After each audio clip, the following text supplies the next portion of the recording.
Stars.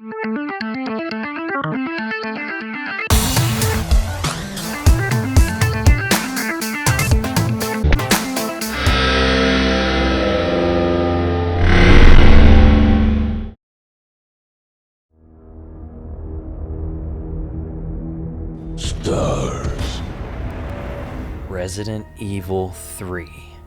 With the remake as of today available to the public and fan expectations through the roof following the remake of last year's Resident Evil 2, what better time to examine the zombie genre of video games?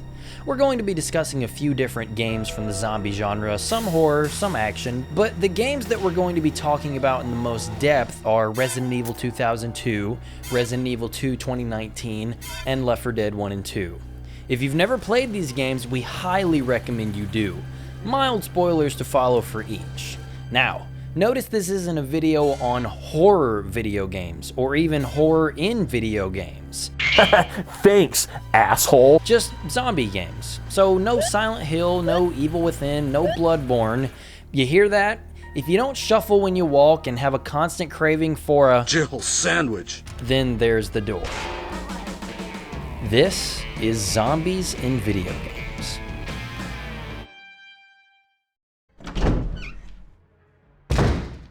First game on the list is Resident Evil 2002, or Remake, as fans have collectively dubbed it. And it's undoubtedly a survival horror game. I mean, it pretty much invented the definition along with the other firsts of its kind. Survival horror, to give context to the term, usually revolves around a management of scarce resources and deliberate decision-making in the effort to survive the treacherous scenario.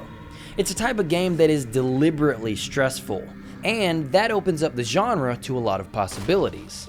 And if Resident Evil up until that point was synonymous with survival horror, Remake truly redefined the genre as a whole. The game might have featured updated graphics and music, but the core of what made the original game such a hit has been, and always will be, the gameplay. The sense of dread and foreboding of walking into a new room, turning a new corner, or hearing the faint sounds of creatures lurking around the rickety old mansion had never been better realized. And fixed camera angles aren't for everybody, I know, but there's almost this eerie level of detachment that comes with them.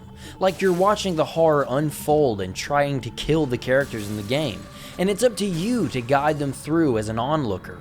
I don't know why, but that feels so captivating in the moment. It's like you're watching a horror movie play out, but now it's you who needs to outwit and outmaneuver the mindless creatures trying to eat the main characters. Speaking of the creatures, Resident Evil's horror theme lends itself very well to the gameplay loop it creates inside the mansion. The slow, staggering zombies might not be the most bone-chilling enemies in the world, but placing the player in these tight quarters and making the enemies a bit on the spongy side makes every combat encounter a delicate balance between rationing bullets and learning dodges. And when you, the player, gains an upper hand in dealing with the now meager zombies, the devs introduce a surprise mechanic to longtime fans in the form of Crimson Head zombies. These fast, aggressive, feral monstrosities are the result of a zombie dying without being decapitated. You leave a zombie corpse for too long without burning it, and suddenly a past accomplishment is now a tougher, meaner obstacle standing in your path. Not to spoil the entirety of the game, but the rhythm of grow, adapt, obstacle, repeat is maintained up until the final moments of the game and the final boss encounter, assuming you go for the true ending. The quieter moments, when there are no zombies or monsters lurking about, are just as effective at building the atmosphere.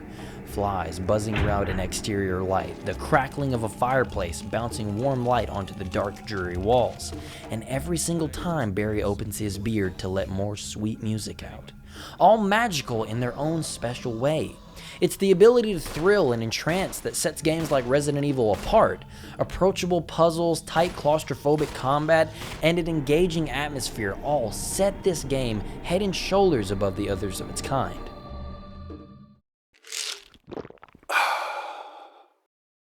Left 4 Dead. What is there to say that hasn't been said before?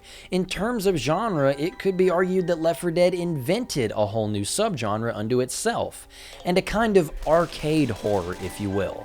One where automatic weapons were in and the zombie count was up. But Valve was smart to account for this change by applying the tension onto another part of the game design. You see, survival horror hinged so heavily on resource management and isolation.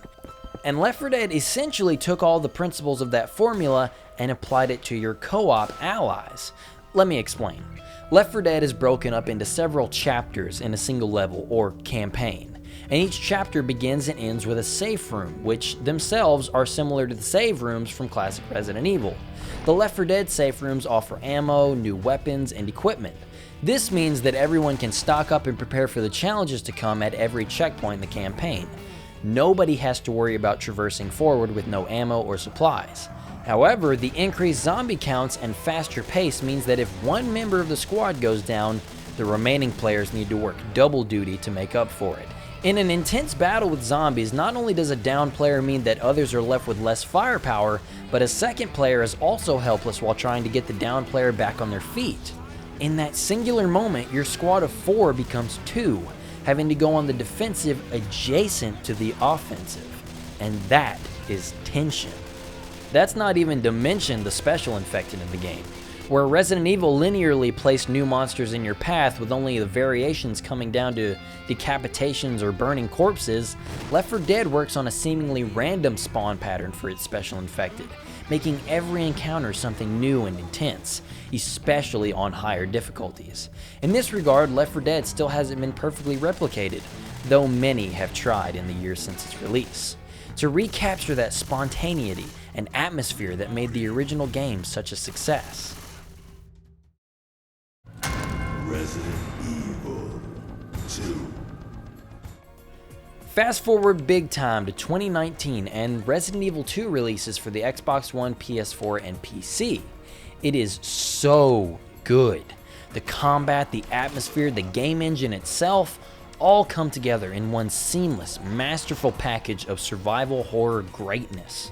This script could literally be 25 minutes of praising the RE2 remake alone. It's that good. Switching the camera perspective from the fixed angles of old to the updated over-the-shoulder style most commonly associated with Resident Evil 4 makes the action and scares feel more personal. The cinematic feel is gone, sure, but the moment-to-moment decision-making on display here completely reinvigorates the classic horror title into something more modern and classic all on its own.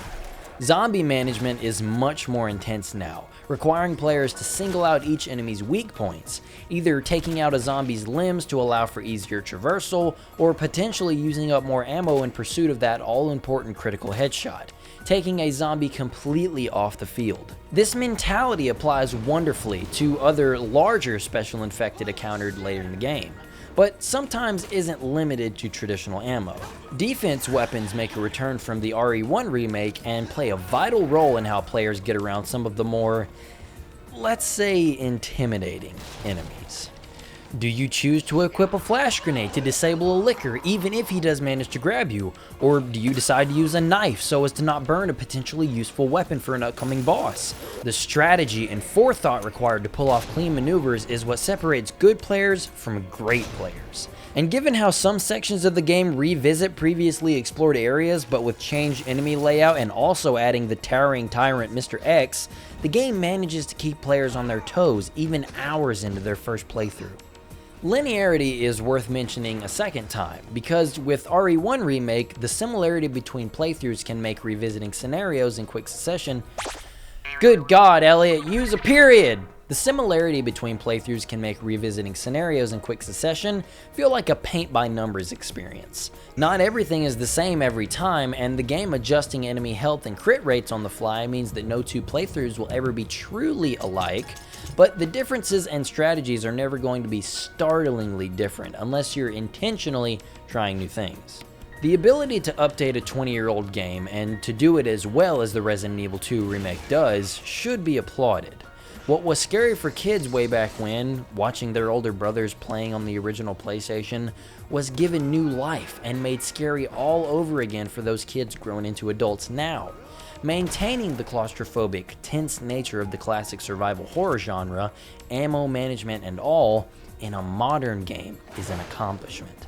And if RE3 pulls that same magic trick again, then I can't imagine zombies are going anywhere when talking about the survival horror genre.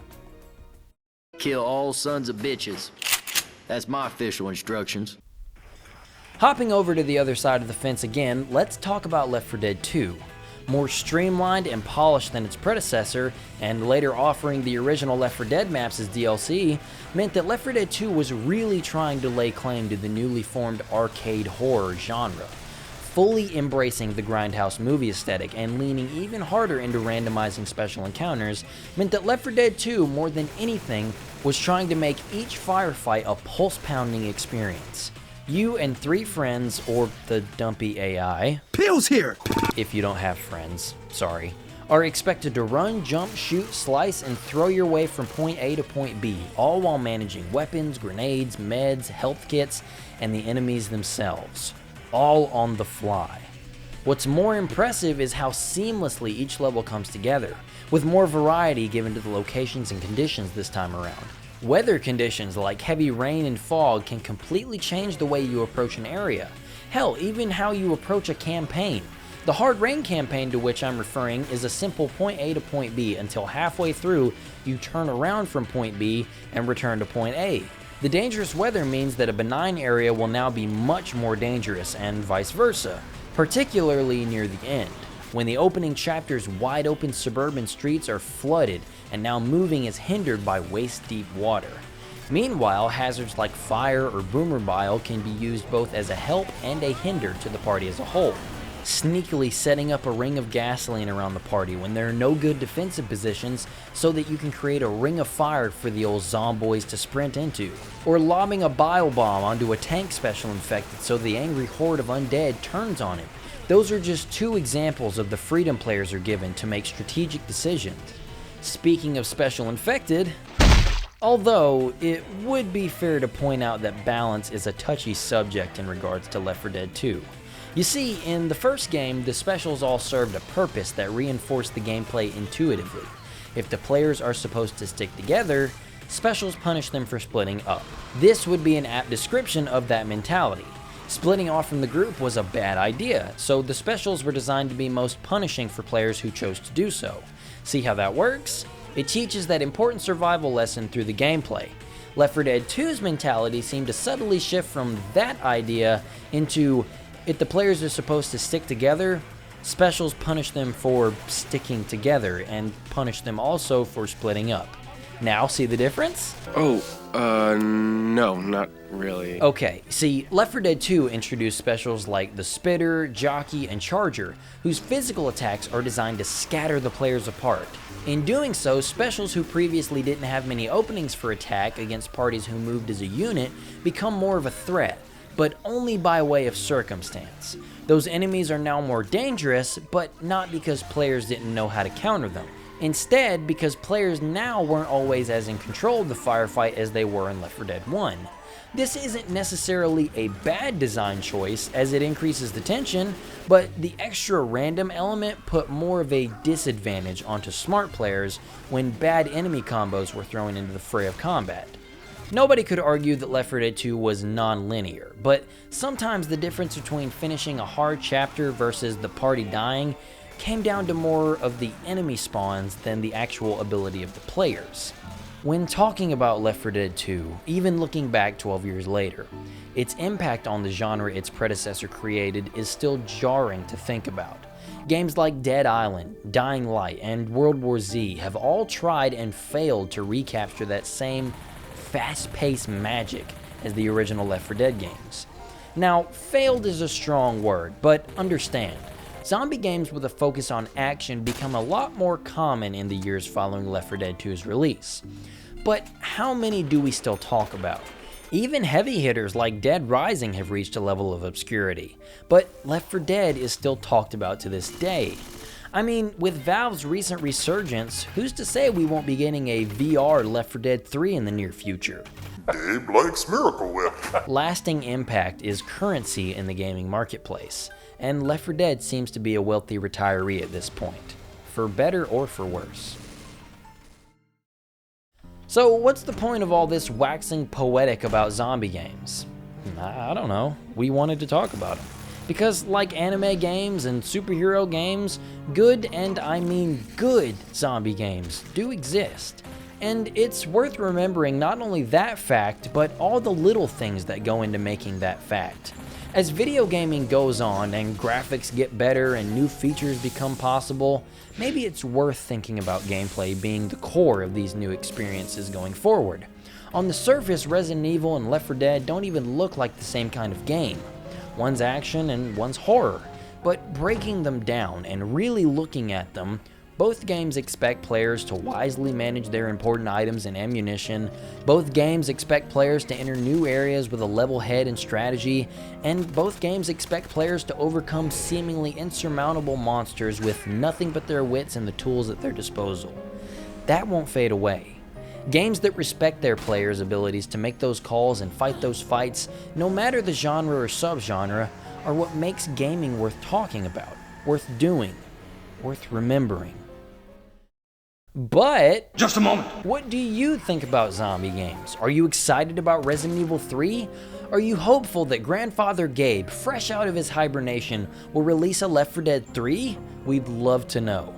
This one was a passion project for us. It was Nick's first script taken through the stages because he really wanted to talk about something, so we'd really love some support and feedback for that. But as always, thank you so very much for stopping by, and have a great day. Holy shit!